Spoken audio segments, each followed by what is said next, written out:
অনেক দিন আগের কথা। কোনো এক গ্রামে মহেশ আর সুরেশ নামে দুই ভাই থাকত।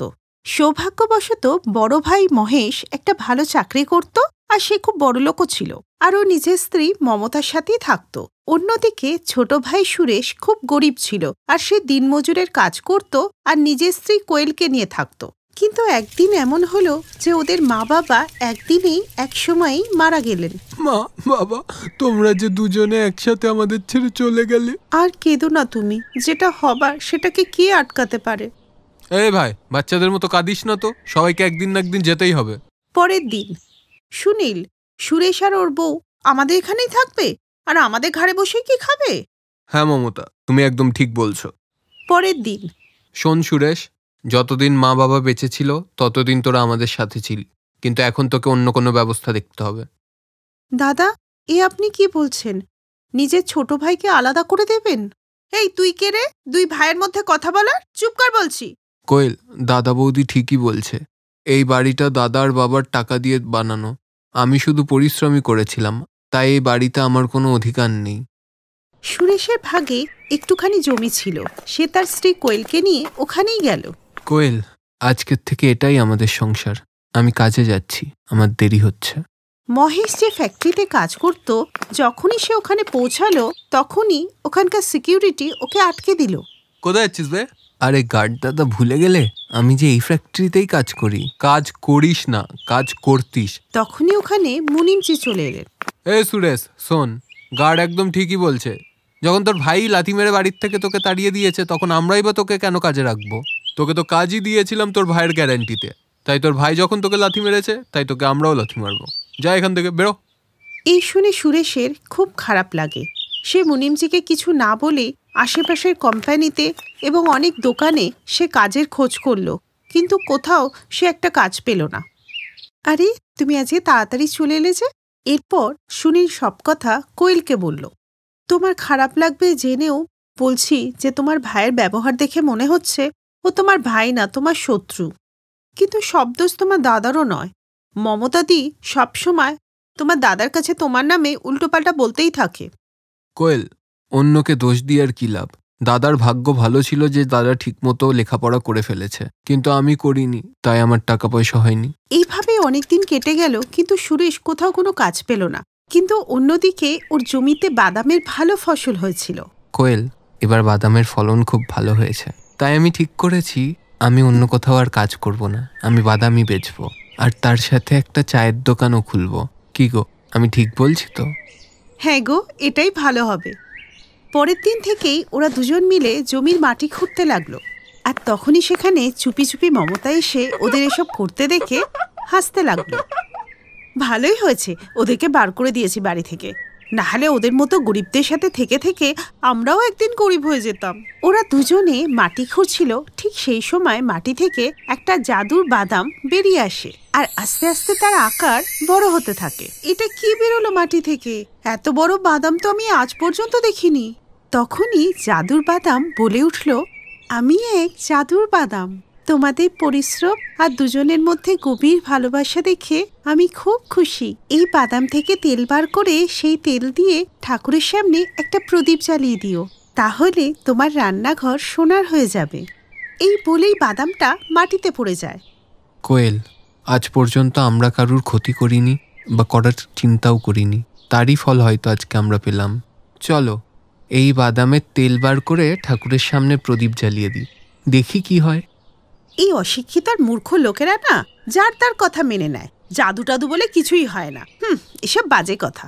এই বলে মমতা ওখান থেকে চলে গেল, আর অন্যদিকে সুরেশ ওই বাদাম থেকে তেল বার করে রাতে ঠাকুরের সামনে একটা প্রদীপ দিয়ে দিল। আর সকালবেলা উঠে দেখল যে ওদের রান্নাঘর সোনার হয়ে গেছে। সুরেশ, এই দেখো, আমাদের রান্নাঘর তো সোনার হয়ে গেল। এই যে চমৎকার হয়ে গেল গো, আমাদের সব কষ্ট শেষ হয়ে গেল। এবার আমরা নিজেদের জন্য একটা বড় ধাবা বানাবো আর বড় একটা বাড়িও করব। হ্যাঁ কোয়েল, তুমি একদম ঠিক বলেছ। পরের দিন ওই রান্নাঘরে রাখা 2-3টে সোনার চামচ ও বিক্রি করে দেয়, আর ওই টাকা দিয়ে নিজের জন্য ভালো একটা দোকান নিয়ে নেয়, আর ধীরে ধীরে একটা বড় বাড়িও বানিয়ে ফেলে। আর অন্যদিকে ওর দাদা বৌদি সব জানতে পেরে অবাক হয়ে যায়। মমতা, এরা হঠাৎ করে টাকা পেল কোথা থেকে? এই যা, ওই বাদামের কথাটা সত্যি হয়ে গেল না তো? এই মহেশ, চলো ওদের বাড়িতে চলো, বাকিটা আমি পরে বলছি। এই বলে ওরা দুজন সুরেশের বাড়িতে পৌঁছে গেল। আরে আরে দাদা বৌদি, আসো আসো, আমাদের ঘাট ধাক্কা দিয়ে বের করে দেওয়ার পর তো ভুলেই গেলে। শোন সুরেশ, তুই তো জানিসই যে আমি তোর মতো ফ্রি বসে থাকি না। এমনি তোদের বাড়ির সামনে থেকে যাচ্ছিলাম, তাই হঠাৎ করে। কোয়েল, তোমার রান্নাঘর থেকে হলুদ আলো আসছে, আমি একটু গিয়ে দেখবো? যাই? হ্যাঁ হ্যাঁ দিদি, তোমারই তো রান্নাঘর, যাও না, যাও। এরপর মমতা ওর রান্নাঘরে পা দিতেই আর চারদিকটা দেখেই ওর চোখ তো ছানা পড়া হয়ে গেল। ওই রান্নাঘরে সবকিছু, এমনকি জলটাও পর্যন্ত সোনার ছিল। তখনই ওর নজর পড়ল ওই প্রদীপটার ওপর, যেটা নাকি বাদামের তেল দিয়ে জ্বলছিল। মনে হচ্ছে এটাই সেই তেল যেটার জন্য রান্নাঘরটা সোনার হয়ে গেছে। আমি একটু তেল চুরি করে নিই এখান থেকে। মমতা আগে থেকেই একটা প্লাস্টিকের কোটো নিয়ে গেছিল, যাতে করে ও ওই তেলটা নিয়ে আসে। তারপর বাড়িতে এসে ও মহেশকে সবকিছুই বলে। দেখো, আমার তো মনে হয় না এসব কিছু হয়েছে। তাও যদি তোমার মনে হয় তাহলে যাও, তুমিও তোমার রান্নাঘরে বাদামের তেলের প্রদীপ জ্বালাও। মমতা ওই তেল দিয়ে নিজের রান্নাঘরে প্রদীপ তো জ্বালিয়ে দিয়েছিল, কিন্তু তার ফলস্বরূপ ওর রান্নাঘর পুরো ঘাসের হয়ে যায়। ওর রান্নাঘরের সমস্ত জিনিসপত্র, এমনকি বাসনপত্র, তেল মশলা সব ঘাসের হয়ে গেছিল, যার কোনোই দাম ছিল না। দেখতে দেখতেই ওর রান্নাঘরে অনেক গরু, মোষ, ছাগল চলে আসে আর সবকিছু খেয়ে নেয়। এ মা, এ কি হয়ে গেল? আমার রান্নাঘর যে পুরো ঘাসের হয়ে গেল। কিন্তু কোয়েলের তো সোনার হয়েছিল, আমার কেন ঘাসের হয়ে গেল? আর এখন গরু মোষ সব ঘাস খেয়ে নিচ্ছে। ওই চুরির তেলের জন্য ওদের এত লোকসান হয় যে মহেশের চাকরিও চলে যায়, আর গোটা বাড়ি ঘাসের হয়ে যাওয়ার জন্য গরু ছাগল সব খেয়ে নেয়। এক কথায় বলতে গেলে ওরা রাস্তার ভিখিরি হয়ে যায়। মমতা, এই সব কিছু তোমার ভুলের জন্যই হয়েছে। আমি সুরেশ আর কোয়েলের সাথে কত খারাপ ব্যবহার করেছি, আর আমিও একটা গাধা। তোমার কথা শুনে নেচেছি আমি, কিন্তু তাও ওরা কোনোদিন আমাকে উল্টে কোনো জবাব দেয়নি, কারণ ওদের মনে প্রেম, ভালোবাসা, শ্রদ্ধা ছিল। তাই ওদের রান্নাঘর সোনার হয়ে গেছে। কিন্তু আমরা কি করেছি? শুধুমাত্র অন্যায় আর ছলনা। তাই আমাদের এখন সারা জীবন রাস্তায় বসেই ভিক্ষা করতে হবে। হ্যাঁ গো, আমি আমার ভুলটা বুঝতে পেরেছি। আমি তোমার সাথে যে কোনো জায়গায় থাকতে রাজি, কিন্তু তার আগে আমি একবার ওদের কাছে গিয়ে ক্ষমা চাইব। এরপর মহেশ আর মমতা সুরেশের বাড়িতে গিয়ে ক্ষমা চায়। কোয়েল, আমার জন্যই দুই ভাইয়ের মধ্যে বিবাদ শুরু হয়েছে। আমি তোমার রান্নাঘর থেকে ওই তেল চুরি করেছিলাম, যেই তেল দিয়ে তোমার রান্নাঘর সোনার হয়ে গিয়েছিল। ওই দিন আমি জাদু বাদামের সব কথাই শুনে নিয়েছিলাম, আর এই সব কিছু আমার অহংকার আর লোভের জন্যই হয়েছে। আমার রান্নাঘর আর বাড়ি পুরো ঘাসের হয়ে গেছে, আর সেগুলো সব ছাগল খেয়ে নিয়েছে। কোনো ব্যাপার না, আজ থেকে আমরা সবাই একসাথেই থাকবো। ওই দিন থেকে ওরা সবাই একসাথে হাসি খুশি থাকতে লাগলো।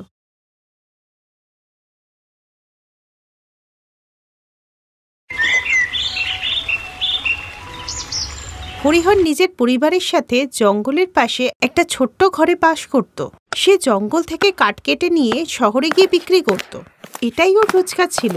একদিন ওর স্ত্রী উষা বলল, কি গো, সারা জীবন কি কাঠ বিক্রি করেই চলবে? ভাত ডাল তো জুটছে, এতেই চলবে। এইভাবেই কিছুদিন চলে যাওয়ার পর একদিন হঠাৎই ওই জঙ্গলে ভয়ানক আগুন লেগে যায়। আগুন এত ভয়ানক ছিল যে আশেপাশের সমস্ত গ্রামই জ্বলে পুড়ে ছাই হয়ে গেল, আর সবাই নিজের প্রাণ বাঁচিয়ে পালাতে লাগলো, আর সব জিনিস পুড়ে ছাই হয়ে গেল। এখন কি হবে আমাদের? সব জমানো পয়সা যে পুড়ে ছাই হয়ে গেল। জঙ্গল যে পুড়ে ছাই, এবার কাঠ কোথা থেকে পাবো? পরের দিন ওরা ঘর পরিষ্কার করলো। ঘর বলতে শুধু ইটই ছিল যেখানে ওরা থাকতে লাগলো। তখনই ওর বড় জামাই বাড়িতে এসে বলল, শ্বশুরমশাই, টাকা বাঁচলো নাকি সেটাও পুড়ে গেছে? দেখুন, আপনাকে যে টাকাটা ধার দিয়েছিলাম সেটা আমিও ধারে নিয়েছিলাম। এবার আমি সেই টাকা কোথা থেকে দেবো? না বাবা, কিছু বাঁচেনি, আমার কাছে টাকা নেই। ওদের কাছে আর কিছুই বেঁচে ছিল না, আর ওদের সবারই খুব খিদেও পেয়েছিল। তখনই হরিহরের মেয়ে সীমার নজর বাড়িতে থাকা একটা আম গাছের উপর পড়ল। ও তাড়াতাড়ি গিয়ে কিছু কাঁচা আম পেড়ে নিয়ে আসে, আর কেটে নুন মাখিয়ে সবাইকে খেতে দেয়। বা দিদি, এটা তো খুব সুস্বাদু। হ্যাঁ সত্যি রে মা, তাই তো। হ্যাঁ, কিন্তু এর স্বাদ আরো বেশি বেড়ে যেতে পারে যদি মশলা মাখিয়ে আমরা বিক্রি করতে পারি। কি মশলা রে মা? আরে ওই মশলা, ধনে, জিরে, লঙ্কা, রসুন বাটা, আরো কিছু বিশেষ মশলা ওতে যোগ করে আমরা এটা বিক্রি করতে পারি। কিন্তু জিনিসপত্রের জন্য টাকা কোথা থেকে আসবে? তখন বিমলা আঁচলে বাঁধা 200 টাকার নোট বার করে দিয়ে বলল, এটাই শেষ সম্বল গো, যেটা তুমি কালকে আমাকে দিয়েছিলে। শাড়ির আঁচলে বাঁধা ছিল তো, তাই বেঁচে গেছে। যদি সীমার ব্যবসাটা দাঁড়িয়ে যায় তাহলে এই টাকা আবার ফিরে আসবে। এরপর সীমা অন্য গ্রামে গিয়ে প্রয়োজনীয় সমস্ত কিছু জিনিস কিনে নিয়ে এলো। এরপর কাঁচা আম কেটে মশলা মাখিয়ে সবাইকে দিল। হরিহর বলল, বাহ মা, এটা তো খুব সুস্বাদু। আমি এক্ষুনি গাছ থেকে আম পেড়ে আনছি, তারপর মশলা মাখিয়ে আমরা এগুলো বাজারে বিক্রি করতে যাব। এরপর হরিহর গাছ থেকে অনেক আম পেড়ে সীমাকে নিয়ে সেগুলো বাজারে বিক্রি করতে গেল। কাঁচা মশলা আম, কাঁচা মশলা আম, 10 টাকায় কাঁচা মশলা আম, কে নেবে 10 টাকায় কাঁচা মশলা আম? এই খেয়ে যান সুস্বাদু কাঁচা মশলা আম, একবার খেলে বারবার খাবেন কাঁচা মশলা আম। ওদের আম আর কাঁচা মশলার গন্ধে কাস্টমাররা ওদের দোকানে এলো আর সমস্ত কাঁচা আম খুব তাড়াতাড়ি বিক্রি হয়ে গেল এবং ওরা বাড়িতে ফিরে এলো। কি হয়েছে গো, তোমরা এত তাড়াতাড়ি ফিরে এলে? এই বিমলা, দেখো আমাদের সব আম বিক্রি হয়ে গেছে, দেখো কত টাকা। টাকা দেখে সবাই খুব খুশি হয়। আর পরের দিন হরিহর আবার অনেক কাঁচা আম পেড়ে নিয়ে বিক্রির জন্য বাজারের উদ্দেশ্যে রওনা হলো। হরিহর যখন বাজারে গিয়ে কাঁচা আম বিক্রি করছিল, অন্যদিকে সীমা তখন অন্য গ্রামে গিয়ে কাঁচা আম বিক্রি করছিল। ওদের ভালোই উপার্জন হতে লাগলো। এরপর সীমা কাঁচা আমের সাথে আম পাঁপড় বানিয়েও বিক্রি করতে লাগলো, যাতে ওর উপার্জন আরও বেড়ে গেল। বাবা, এই নাও টাকা, জামাইবাবুর টাকাটা ফেরত দিয়ে দাও। আর বাবা, কদিনের মধ্যেই আমি একটা বড় দোকান খুলতে চলেছি। তখনই ওদের দরজায় একটি ছেলে এলো। আচ্ছা, মশলা মাখানো কাঁচা আম বিক্রি করছিলেন যিনি, তার বাড়ি কি এটা? হ্যাঁ বলুন, আমিই কাঁচা আম বিক্রি করি। দেখুন, আমার এখানে প্যাকিংয়ের কাজ হয়। আমি জিনিসপত্র কিনে সেগুলোকে বিক্রি করি প্যাকিং করে। তাই আমার 200 আম পাঁপড় আর ওই 100 মতো মশলার প্যাকেট চাই। হ্যাঁ হ্যাঁ, পেয়ে যাবেন। তাহলে কবে আসবো নিতে? 10 দিন লাগবে। 10 দিনের মধ্যে সীমা কাঁচা আমের মশলা আর 200 প্যাকেট আম পাঁপড় বানিয়ে দিয়ে দিল। আর অমিত ওগুলো বাজারে বিক্রি করলে ওরও খুব প্রফিট হয়। আর তাই সে সীমাকে আরও অর্ডার দিল। আর এইভাবেই সীমা আর অমিত নিজেদের কাজ করে অনেক টাকা উপার্জন করতে লাগলো। আর একদিন, আমি জানি সীমা, তুমি জীবনে অনেক কষ্ট করেছো, কিন্তু সীমা, আমি তোমায় অনেক ভালোবাসি আর আমি তোমায় বিয়ে করতে চাই। আর আমি চাই তোমার জীবনের সব কষ্ট মুছে দিতে। বিয়ে করবে আমায়? এই শুনে সীমা ঝটপট হ্যাঁ বলে দিল আর ওরা দুজনে বিয়ে করে নিল।